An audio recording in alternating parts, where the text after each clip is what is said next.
I'll sing and you take the guitar.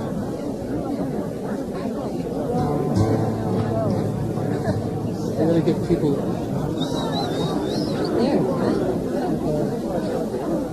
People should move in. Move in. Go up. Yeah.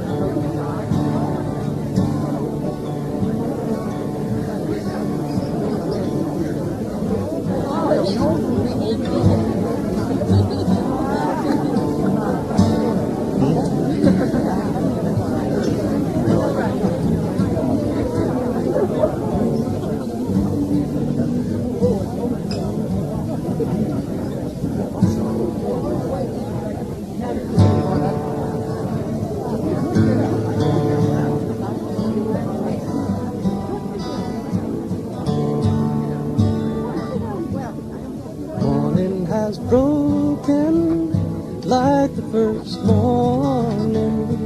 Blackbird has spoken like the first bird. Praise for the singing, and praise for the morning, and praise for them springing fresh from the world. The sweet the new rains fall, the sunlit from heaven, like the first dew fall on the first grass. And praise for the sweetness of the wet garden, built in completeness where his feet pass. Mine is the sunlight, mine is the morning, born of the one light Eden saw play.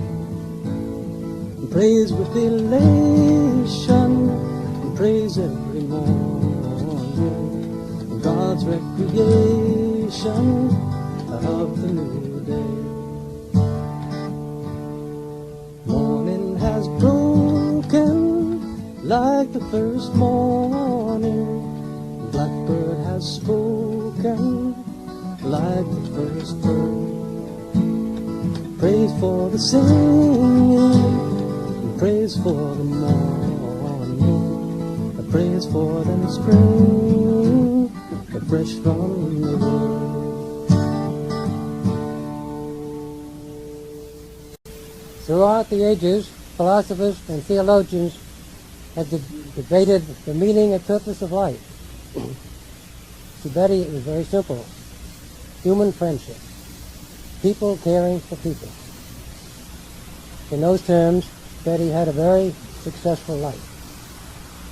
As you all know, her friends were legion. People of all sorts and stations, people of all ages. Betty worked at this. Friendship is not something that comes, Betty felt, but something that you work at. You might say that she acquired her friendships the old-fashioned way. She earned it. Most of you do the same. Many of you came from the shore, the mountains, today on this nice August afternoon when you could be sailing. Some came from Wayland when you could be playing golf, or better still, playing tennis. But sacrifice is part of friendship.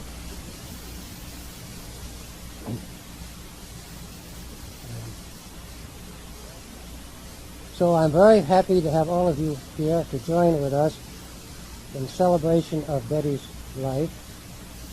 This was her plan. She wanted it to be a joyous occasion. She wanted us to remember her for the joy and pleasure that she received from you throughout her life.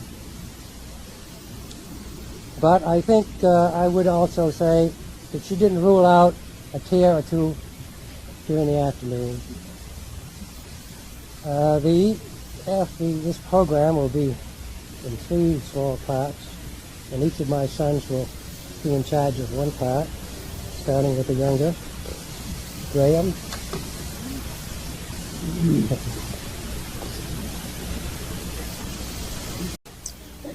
Mom would be very pleased with how her sons and husband and aunt managed to get everything set. We didn't have it done a week in advance, but we did get it done in time. Unfortunately, it left me overlooking, perhaps on purpose, the chance to speak to you all. And I think actually it was on purpose because my thoughts and feelings for Mom hit to my core, and I have a hard time talking and crying at the same time.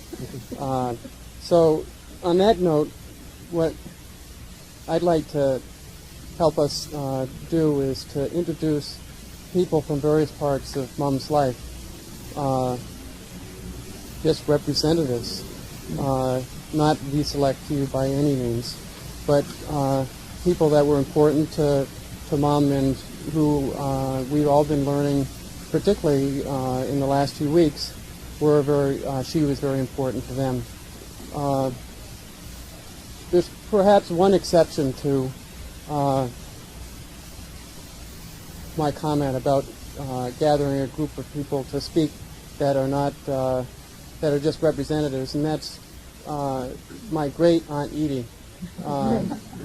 The great is only in reference to the fact that she is a great lady, and we feel so lucky to have her and to have had her so close by in the last few months. Edie is going to speak first. Following Edie, for their information, is Betty Geiger. Betty and following Betty will be Ann Grasso, our two Wayland friends who touched Mom and who I know were touched by Mom in many ways over the years. And I think I'll say a little more than to turn the floor over to my great Aunt Edie. Well, I'm glad that Dunny gave me permission to cry, and you'll sort of support me as I stumble through this. I'm not any good at all at speaking extemporaneously or spontaneously, but I'm calling your attention to the fact that this paper is called Solar Yellow. Bells are sometimes described as pealing, and many times Betty Bell Holmes pealed with laughter. Before Betty and Dunny were married in 1948, she was Betty DeCharme's Bell. The delightful gift of laughter was given to Betty and me by our mother, to whom uncontained laughter and giggling at inappropriate moments came so naturally and so often that we learned it as we did walking and talking. To paraphrase the film title, A Funny Thing Happened on the Way to the Forum, that dates some of us who recognize that title.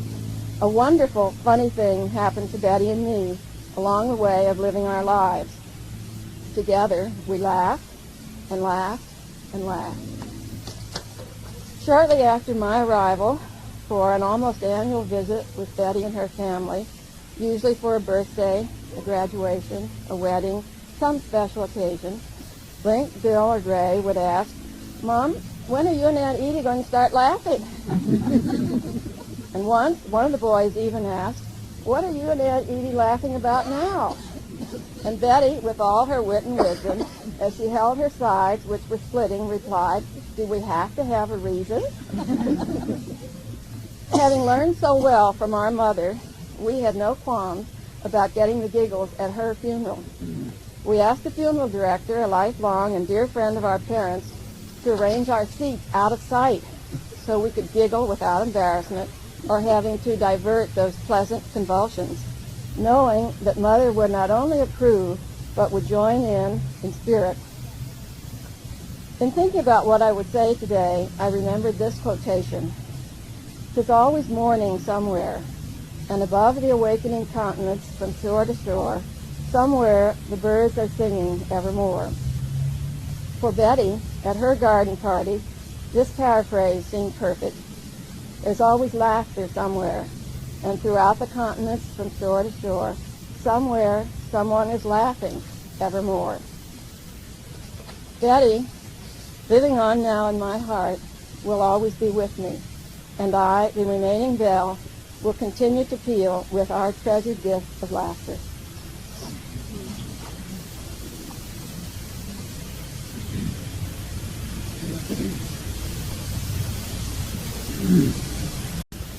I would like to get up and speak from the heart, and then when I saw all these people, I panicked. So, but I noticed the rest of the family all have little notes, so I have one. I'm happy to speak because I feel very blessed to have known Betty, whose mind and I were always very young. And I've only known Betty 4 or 5 years really well.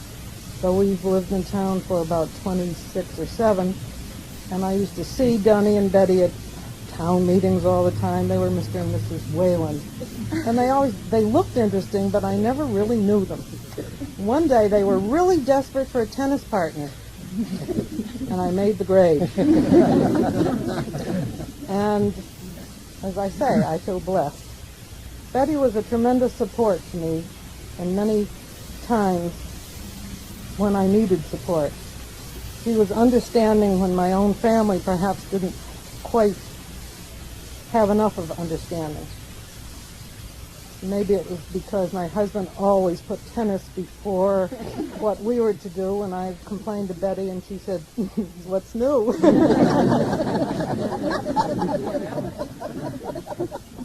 She was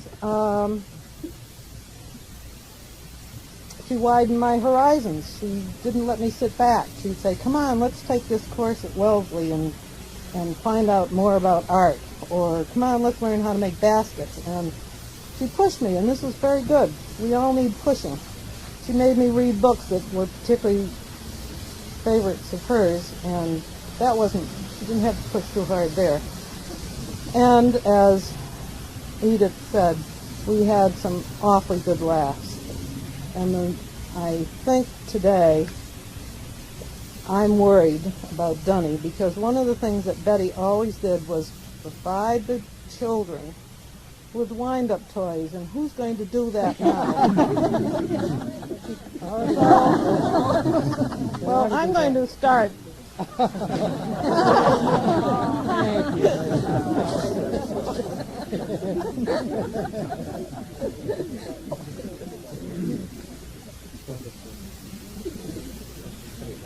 Back out now. Okay. I promised I wouldn't cry. When I thought of Betty, I thought of what a great artist she really was, and how she saw everybody in a perfect color. Her garden, her friends, all had a different hue. She wound them into a big, beautiful clip. And we all participated. We all laughed. We had a great time. And I'll always remember her for that.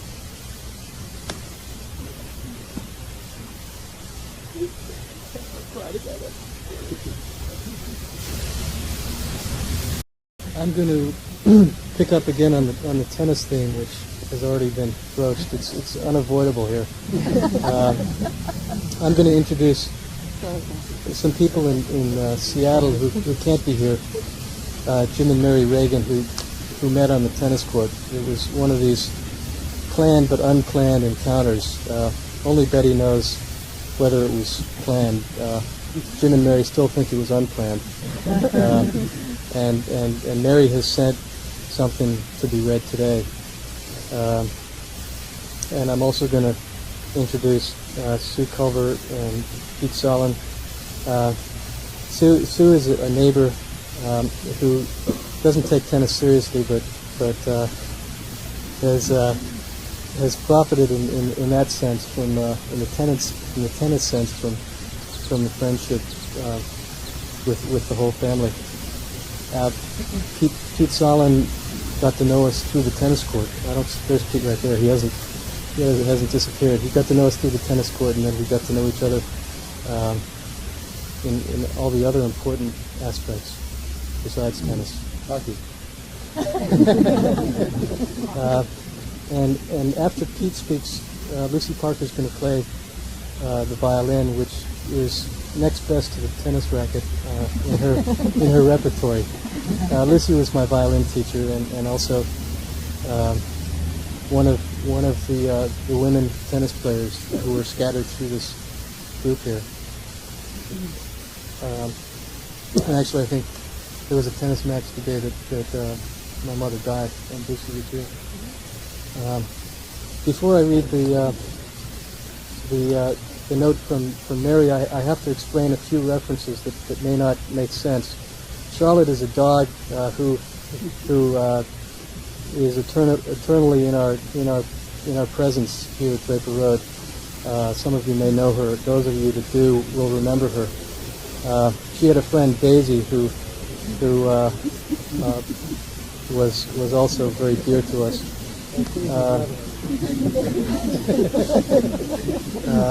There's a name, Bissus, which many of you may know.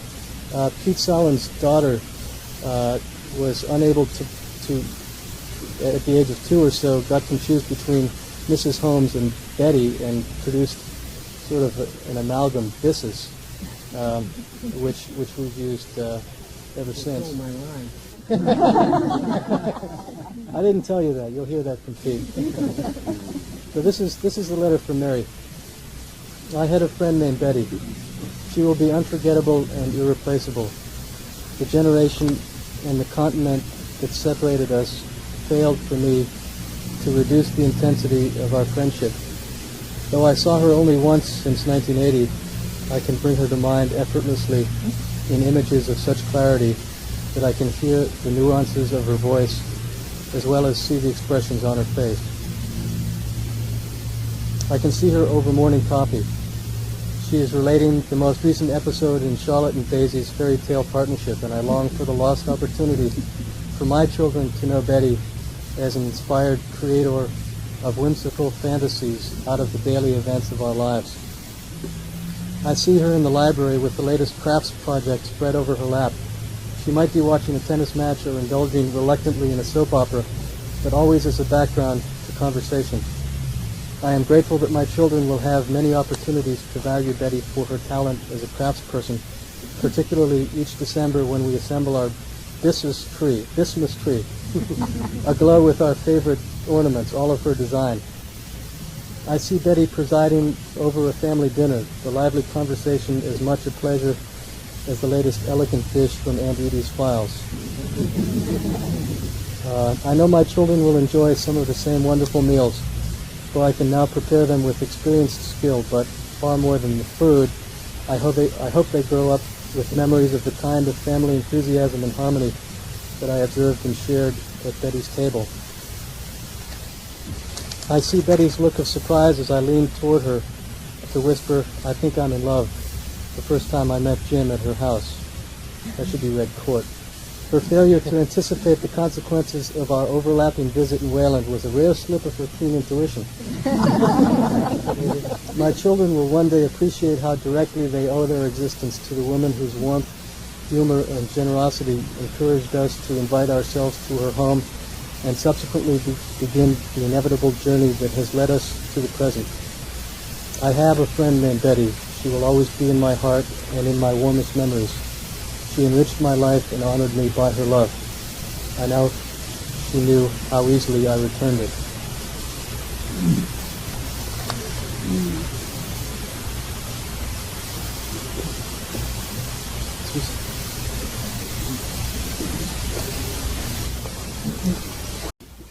I'm Susan Culver, to some of you that may not know me. I cannot cry.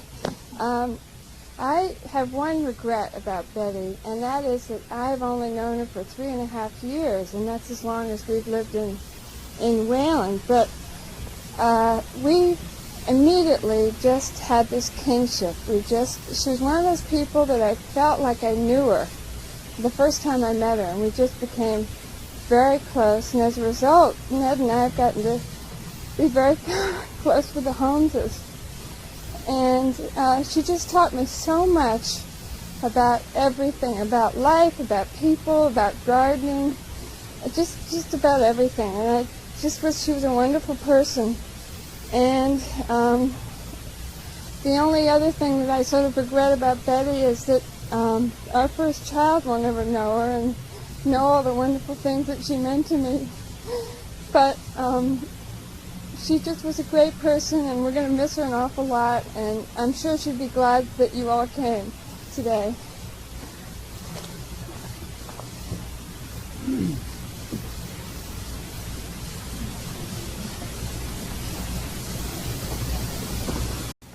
I'm Pete Solon, and I labored long and hard to come up with some wonderful anecdotes, which are legion, with this family. I first came to know the Homes by teaching tennis on that court in 1963. And as always, they were generous and made everyone welcome whenever they came. Through the years, Betty and I became very, very close, and she, I must say, was really a surrogate mother to me. She had answers that were provided that my own mother couldn't provide. It's difficult talking about someone in the past because I really consider her to be in the present and in the future. Betty had a way of impacting on people through the generations. She was able to influence my children. Amy and Peter grew up striking their first tennis ball here and playing the It game at Thanksgiving. Lots of just truly happy times. And it's a way of remembering her that I know we all would want to remember her. Peter today couldn't be here. He's up in Vermont, and he sends his best to the Homes. And it's with great love that you asked me to speak, because I'm very pleased. And Betty was and will be always a part of my life.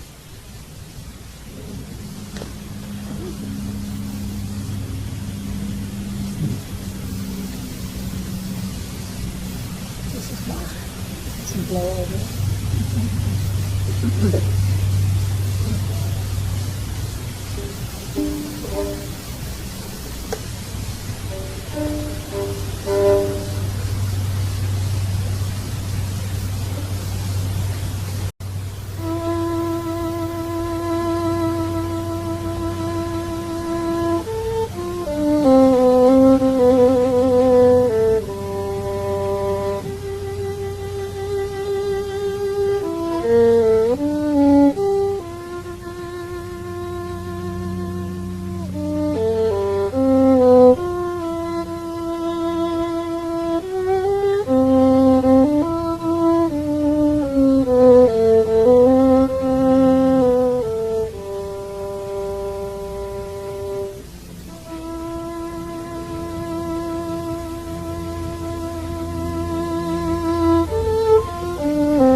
I am going to say a few things, and when I'm finished, Barbara Gregory and then Irving Pollitt will say something.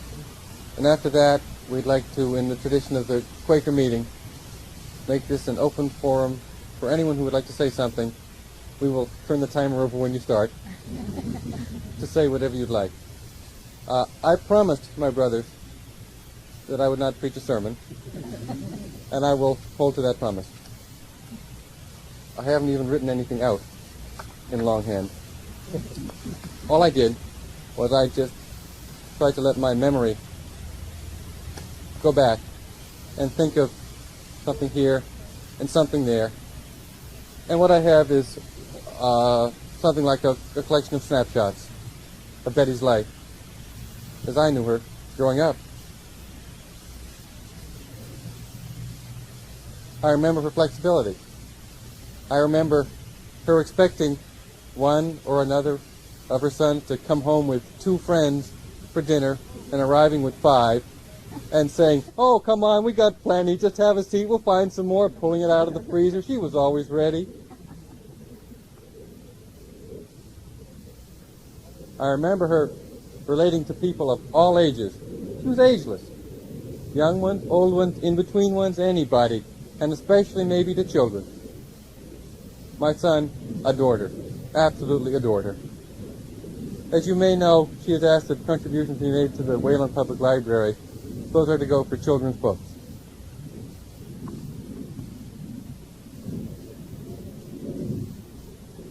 When she talked with you, she didn't use the opportunity to tell you about herself. She drew you out. She found out about you and let you know that it was important to her to find out about you and let you know that she really cared about you. Anybody who has ever met her for the first time knows what it was like to be drawn out by her and to have her always interested to find out more about you. That was Mom.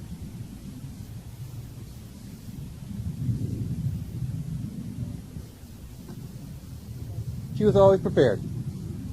She was always prepared well ahead of time. You could always tell that Thanksgiving was around the corner when she started the Christmas cookies.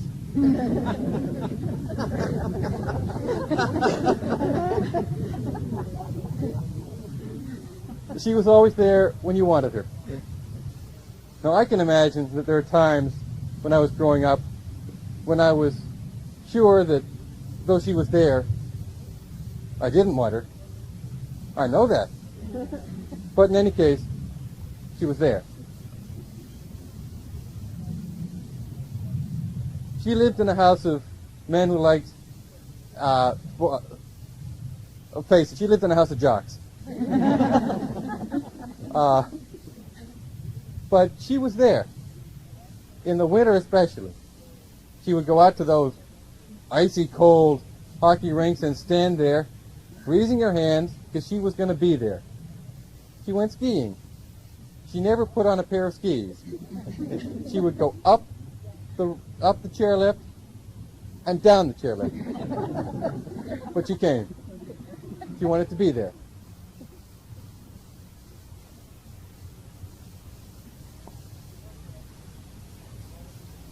She helped us to follow through on interests, to be creative, to do things.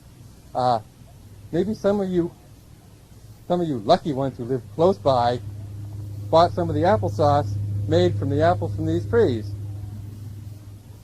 Theoretically, her sons made it. I can remember Betty slaving over that oven, making that applesauce that her sons could peddle around the neighborhood. And do any of you remember the pine cones that when you threw them in the fire, they would burn in fire, burn with different colors? We made those too. Only now do I remember, do I realize that this was perhaps a way that we learned. Well, I'm not sure who we learned it from. We either learned it from the people who sold us the chemicals, or from the people who bought the pine cone from us, that there's a sucker born every minute. But most of all, maybe most of all, there was the Tower Hill Times. back in the good old days when Boston was a 4-paper city, there was the Tower Hill Times. That was the essence of the neighborhood newspaper, printed on the hectograph. The precursor of xerography was the hectograph, where you wrote it with a special ink and pushed it on this stuff and then pushed it off and over. I think I can remember Betty putting several issues to bed so her sons could take them out and peddle them at 2 cents a copy cheap. She encouraged us to do things, to work, to put a newspaper together. Incredibly important. Incredibly important. Yeah. Then there was the National Geographic. A subscription to the National Geographic. And somehow, either she had it in her head or she had a filing system somewhere, whenever we needed to do a paper about something in grade school, she could always find a National Geographic from 5 years ago with an article on just what we needed.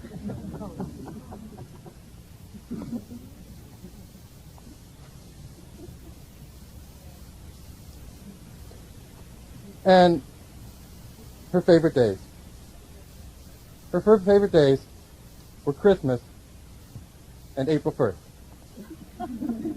She loved Christmas because of generosity, giving, bringing people together.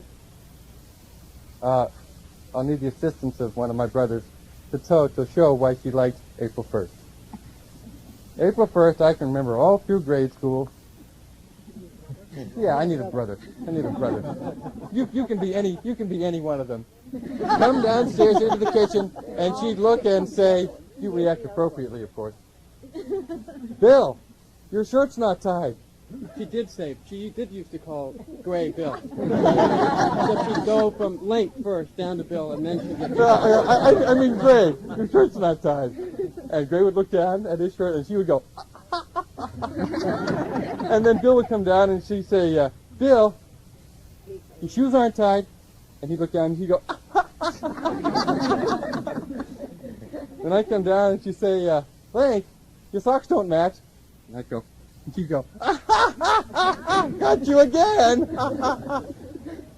Generosity and gaiety. That was Mom.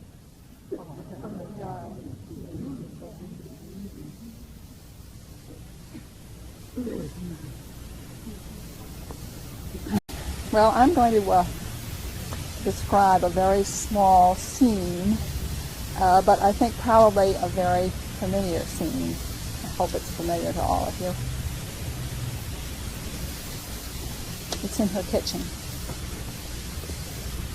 Betty, in the role of proprietor, was behind the counter doing what women do in kitchens, whatever they do in kitchens, when I knocked at the door. She welcomed me, urged me to sit on one of those tall stools, and share with her some tea. With elbows on the counter, we brought to each other our thoughts and experiences. It mattered little, the content of our conversations. What did matter was the wonderful give and take of good talk. Betty had that most rare and marvelous ability to be a good listener, and she always seemed to have time.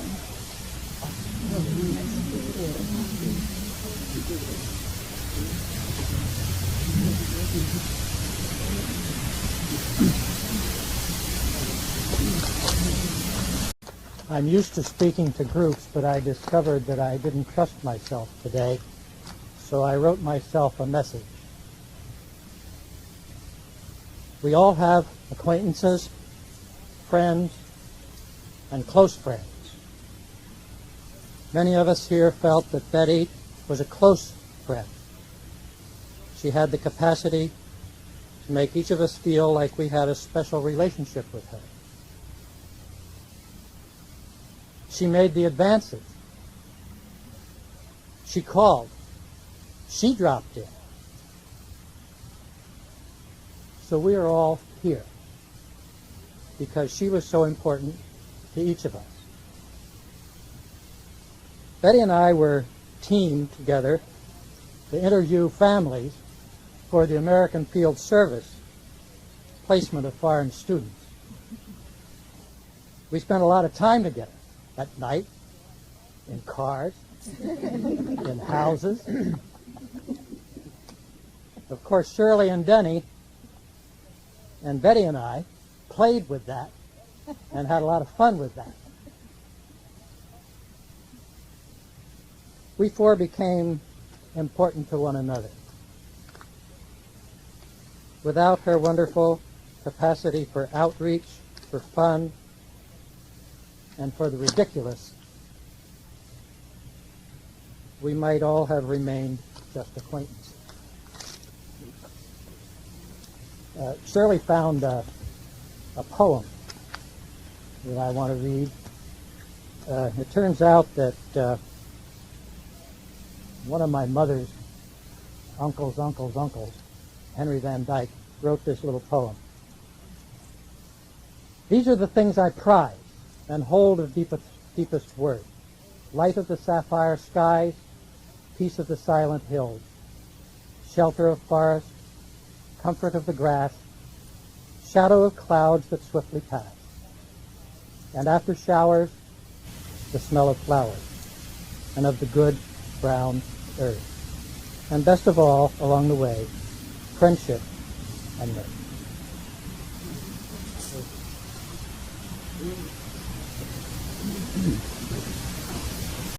If there's anyone here now who would, like to say something, I invite you to do so. My wife and I talked much in the last 10 days or 2 weeks about Betty, and we had a lot to say that meant a lot to us, and I wish you could have heard it.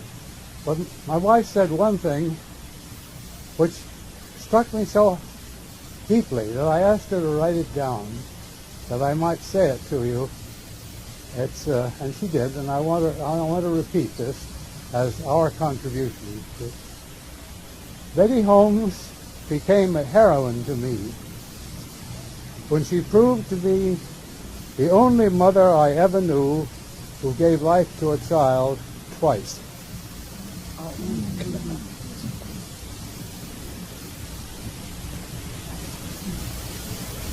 We'll be concluding our service now with the singing of a hymn. I don't know if this I'll shoot it up in tears.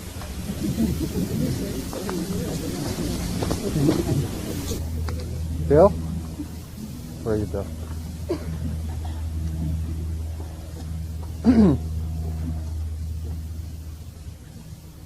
I don't know how good you are at a cappella. Let's try it about an F. Fa, for the beauty of the earth, for the splendor of the sky, for the which from earth, over and around us lie. Lord of all to thee we raise, is our hymn of grateful praise. For the joy of ear and eye, for the heart and mind's delight, for the mystic harmony, making sense through sound and sight. Lord of all to thee we raise, is our hymn of grateful praise. For the wonder of each hour, of the day and of the night, hill and vale and tree and flower, sun and moon and stars of light. Lord of all to thee we raise, is our hymn of grateful praise. Thank you all very much. There's more tea and more punch and more sentences, I'm sure. Thank you all. Thank you.